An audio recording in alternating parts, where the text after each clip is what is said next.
Hello there ladies and gentlemen, TX141 here, also known as Paul, welcoming you to an all new Ace in the Day gameplay for the arcade mode of War Thunder. In today's episode I shall be reviewing the Junkers Ju-87 G-1. To provide you with a brief historical overview of the G variant and the G-1 subtype, we must roll back to the first half of 1942, whereby the Ju-87 was no longer cutting it as an effective Sturzkampfflugzeug, Stuka or dive bomber, due to the increasing armour of the tanks it was going up against. This was proven incredibly true on the Eastern Front, with an entire Stuka-Gruppen going out in sorties with D variants and attacking concentrations of say 50 plus enemy tanks, to find at the end of the day of operations that they had only knocked out one or two, despite the overall dive bomber accuracy of the Ju-87.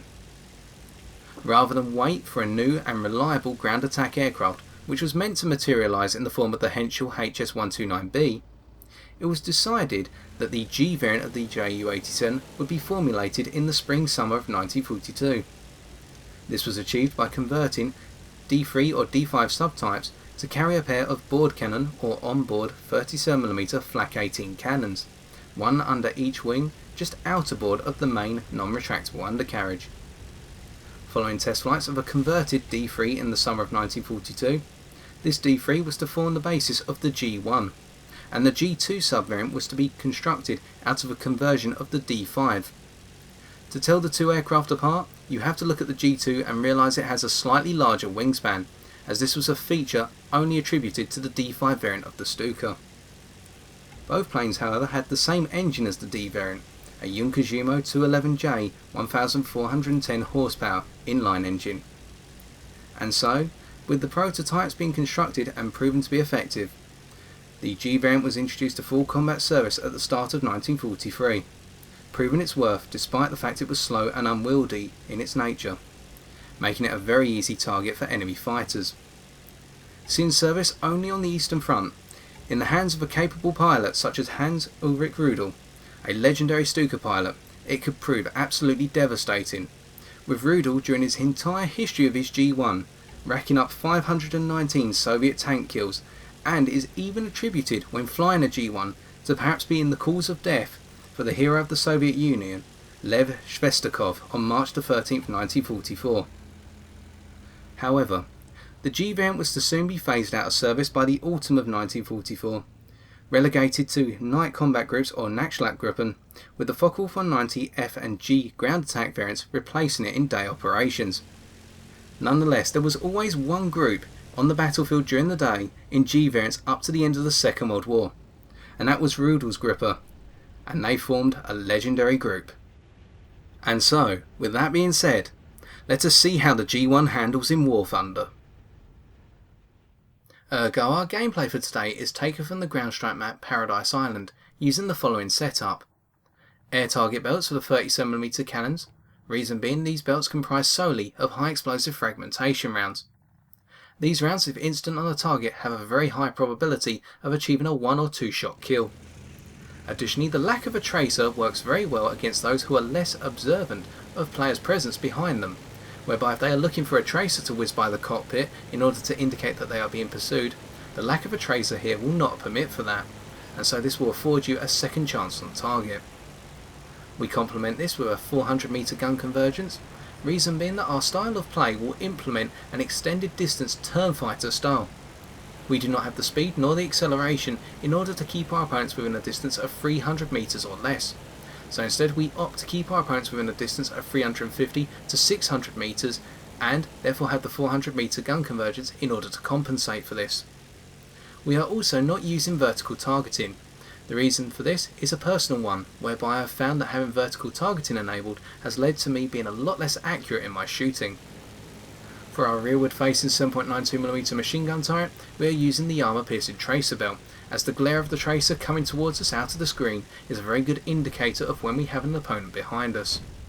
And finally, as per the usual, we are using a 30-minute fuel load. Following our very close pass in a head-on with that Lag 366, we take out this Yak 1 with the first set of rounds for our 37mm cannons. Our glancing blow from our rearward gunner is going to reward us with an assist on that Lag 366, highlighting quickly how the turret at the back can act as an unintentional means of picking up assists as you go about your daily duties on the battlefield, especially if you meander through the midst of a furball. And we can see here how the Junkers 88A4 and the Wellington, despite being medium bombers, are much faster than us on the level or in a dive, and so instead we have to opt to switch off our engine and take an energy dive stance on this F6F-3 Hellcat. However, due to the lack of dive brakes, or what I should say are air brakes, and the fact this plane does pick up some speed in the dive, we lose all controllability to a major extent and have to rely on the lack of observational awareness of the Hellcat here to pick off what is our second kill, as they make a very sharp right brake turn in a low energy state, setting us up perfectly. We then use what energy we have left in order to break up after this Junkers 88A4, achieving a glancing blow on their right engine, but nothing more for now. We look up at this Wellington, but realise that our climb rate is no good over short distance, and so we have to come around instead on the Junkers 88A4, who has opted to come around once more to try and hit the base behind us. But we intercept them just in time, achieving our third kill, and before we can consider attacking the Wellington, we have an I-16 Type 10 Ishak coming after us. And so we opt to go for a head-on, whereby we exhaust the rest of our 37mm cannon ammunition and then brake very sharply, absorbing some 7.62mm machine gun fire in the process, but watching our Type 10 opponent go into the ground. But before we can rejoice any further, we check behind us to see a PE-3 early edition diving down on the ground targets, and that PE-3 is going to use their momentum in order to carry through and attack us in another head-on. But we are prepared with our guns now reloaded, so we exhibit the same behaviour as with the Type 10, braking very sharply upwards to the left and then causing the PE-3 to overshoot, whereby we can set ourselves up for a clean shot on target, and at 0.32 kilometers we achieve our fourth kill. Now we have just seen two perfect examples whereby having a very slow yet agile plane at slow speed in a battle rating of 3.7 works incredibly well against opponents who are much faster than you and have the ability to accelerate a lot more quickly than yourself. The I-16 went into the ground because they tried to mimic my manoeuvre, affording themselves a split S, but at such a low altitude, i.e. about 500 metres or less, that they were destined to go into the ground or have a very close shave with the trees. In the case of the PE-3, they overshot as would be standard, and instead of just using their inertia to carry them away from me in a direct pass, instead they tried to turn around in a rightward sharp turn and put themselves at the mercy of my guns. And so we can see straight away how the G-1 can take advantage of those who are more nimble and faster than them in order to achieve its kills, or just force your opponents into a situation where they have to back off. And having achieved our ace in a day on that Wellington Mark 1C, we now chase down an A20G30 Havoc, and we are about to highlight one of the dangers of the G1, its durability. As we come around on the Havoc here, we are still reloading, and I am hesitant to get too close to those rearward gunners. As a result, I make a very sharp and upward right brake turn, and cause the Havoc to start gaining distance on me. I keep putting the rounds in, and at exactly 0.48 kilometers I achieve kill number 6. Now you may ask, why did I make that sharp upward brake turn? The reason is, I have noticed during my time flying this aircraft that there are two main weaknesses in the durability. One, the durability itself is like playing Russian roulette. If you are hit by anything of 12.7mm caliber or higher, extending from heavy machine guns up to cannons, you may find that sometimes you can absorb the rounds quite nicely into your fuselage and not experience too much damage. In other circumstances, you will instantly find that your wingtip snaps off or the plane comes apart. And so I do not want to risk the rear gunners of that Havoc ripping me to pieces. Secondly, the cockpit and pilot knockouts. Now this is something you have to be very careful of, in my experience. A good 20mm high explosive round onto the cockpit, even with a high vitality, whereby my pilot is at a vitality of 40, I believe, can lead to you losing your pilot instantly, whether you've taken any hits prior in the game or not. And this is something I do not want to risk, even with a 12.7mm machine gun firing my way, as I have found, especially when chasing down Havocs, B-25 Mitchells, or even an IL-4, that if a 12.7mm round goes straight into the cockpit, my pilot's probably good for dead. So, that is why I made the sharp upward brake turn, and whilst I exposed my undercarriage and therefore my fuel tank based underneath the aircraft's fuselage rather than towards the cockpit, the fact that I have to risk my fuel tank over my pilot's safety is something which I can live with in this aircraft. I would rather have it catch fire and hopefully the fire go out rather than just be instantly killed. as it's a lot easier for me to go back and land once I've got the aircraft in a controllable state than it is to try and play the aircraft without a pilot. As we can see here, an SBD-3 Dauntless has been on the path for some time just harassing the ground units, and they've been left to their own devices, but not anymore as we pick up our 7th kill. And our slow little cloud of death in the G-1 was able to catch up with the Dauntless over a very gradual space of time. Even if they had opted to turn their tail towards us and try and get away, we would have caught them eventually, and we can see how quickly we can knock them out, especially when the rest of our team completely ignored them. And so sometimes combining a very good spatial awareness with this plane's overall firepower means you can knock out those which are gradually knocking out the ground units to great effect. We continue to look around to make sure we are not going to be bounced by a target from up high, as that is sometimes a common thing to be aware of in the G1, that a lot of fighters will stay above you, look for you when you least expect it, and then bounce you. But here, we are making sure to keep our eyes open and well awake. Instead of opting to break to our right and try and help out a friendly I-16 being chased by a Spitfire, a P400 and I believe a Yak-7, we instead continue on our path to intercept an enemy Blenheim. This is very slow and perhaps a little bit daunting and boring at first, but the reason being that Blenheim is really holding its own against a 109, a Lag-3 and a P40. And very shortly the Blenheim will be knocked out, but we were on standby anyway if we needed to bring our 37s to bear. We look to our right and we can see now that there's quite a portion of enemy fighters brewing, but at the same time we have now linked up with our fighter support. And this is where the G1 comes to life in its true role, close support, as we now see our fighters going into the mix, and we are going to support them in kind. We turn to our right, have built up a bit of speed but not too much to compromise our overall controllability, and we head over towards the battle zone. We are going to see very shortly that we're going to stay below 1000 meters altitude for the rest of this game. Now when I talk about altitude with this aircraft, I want to point out that its performance is consistent all the way up to 6000 meters altitude, and I've been able to achieve that altitude in some ground strike games just because players have been negligible in their overall concern for this aircraft's position in the sky. But as we iterated with the Junkers 88A4 and with the Wellington from earlier, you do not have the speed to chase down bombers in level flight, and sometimes I've gone all the way up to higher altitudes to find an IL-4 just laugh at me when I've tried to catch it and it has flown off into the distance. And the fact that you do not have the ability to climb rapidly is also an issue, as highlighted at the start when we had to level out at 3000 meters altitude to engage what was the Lag 366 and the eventual Yak-1. The low stall speed of approximately 135 km an hour in this aircraft works incredibly well when you are climbing.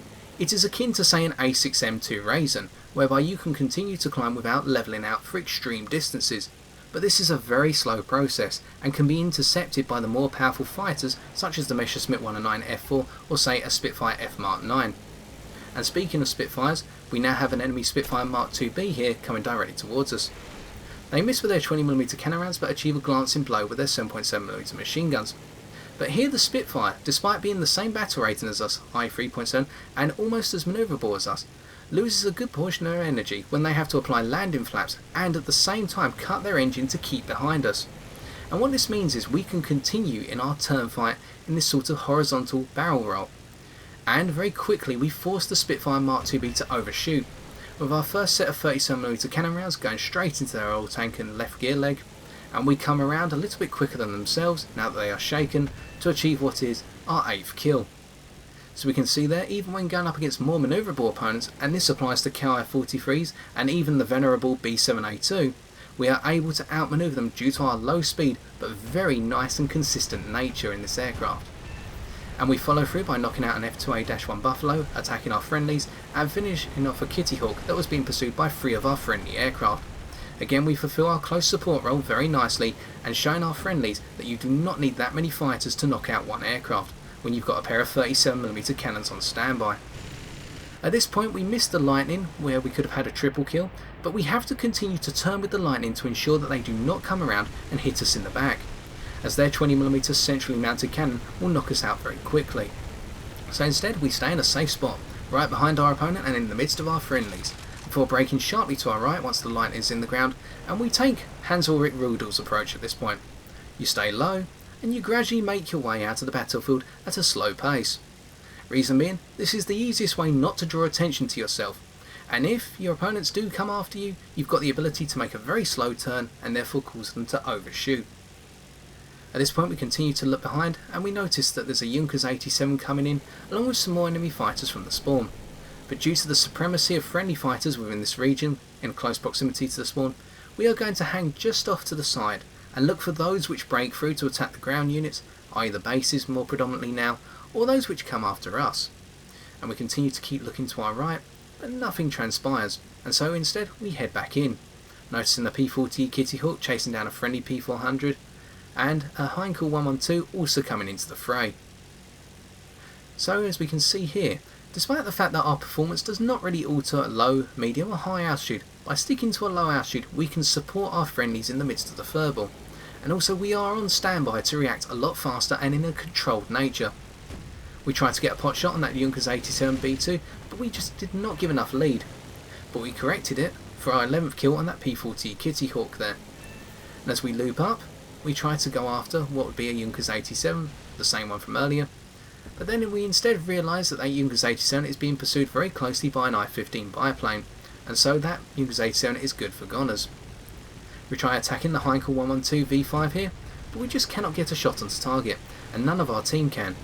But the difference is we can turn very tightly with the Heinkel 112, and we can continue to put out the lead, with 7 attempts remaining, and continually trying to hit our target.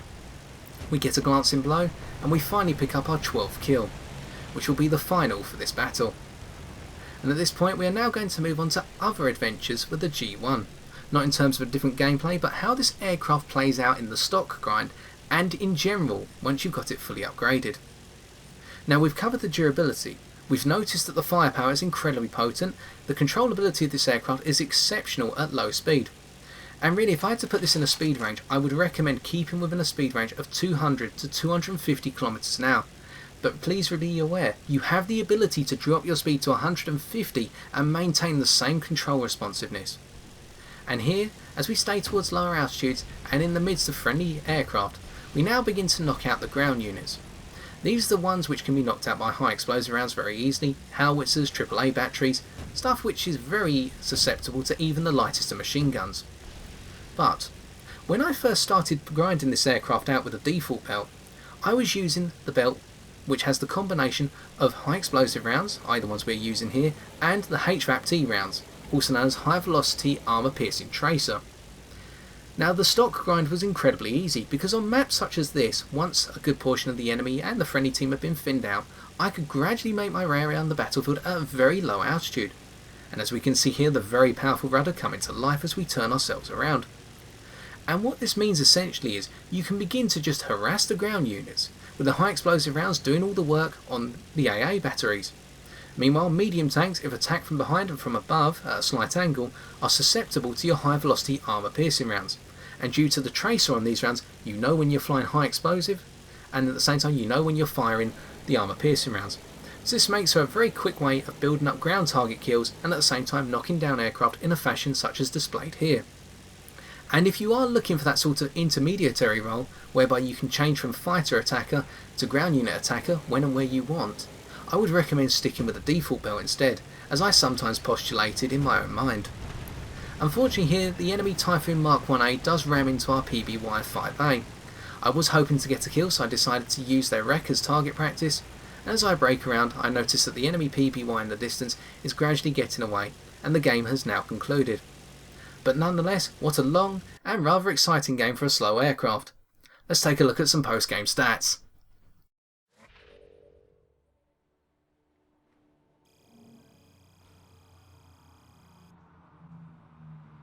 Therefore we can see that our 12 kills, 3 ground units destroyed and single assist enabled us to obtain 45,714 silver lines.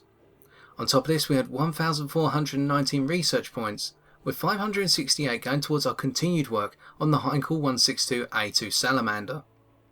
We hereby conclude our review of the Junkers Ju-87 G1 by postulating an answer to the question, how does one beat this foe? Well, the simplest of it is, you just turn the concept of low and slow, which applies very well to this aircraft, on its head. If you take an aircraft such as the Yakovlev Yak-7B or the P-39N0 Aerocobra, give it say a 500 metre altitude advantage, put it a distance of 1 km away from this plane, and at a speed of 450 km an hour. You can continually make very linear boom and zoom shallow dive passes on the G1 and gradually whittle its energy position away and take it down in terms of its unreliable durability. Never try and turn with the plane, just simply make a linear pass and slight adjustments when the G1 pilot reacts. And if they react by going into a head-on, you can either snap roll out the way with your superior roll rate in most cases by comparison with the G1, or you can overclimb, i.e. brake upwards and force the G1 to stall even despite its low stall speed as it tries to climb up after you in a ponderous and sluggish manner. I would never advise turn fighting with this aircraft unless you have a biplane such as the I-153. As I would like to point out right now, during the course of the gameplay just shown, I was using the unnatural toggle flap setting for the G1, i.e. the combat flaps. If you press F on your keyboard, the standard key, you will find that it goes from raised to landing flaps instantaneously. And with landing flaps engaged, you can turn with an A6M Reisen, while the best turn fighters are a battle rating of 3.7 to put it in perspective. And it is by taking the low and slow approach in the G1 that we managed to come first by the comparison with the rest of our team. Not by a huge margin, but a pretty respectable one, seeing as we were flying a ground attack aircraft in a purely fighter role. We managed to engage the enemy bombers at given instances, take on opponents in 1 versus 1 engagements, and then proceed to act as a close support fighter for the rest of our team.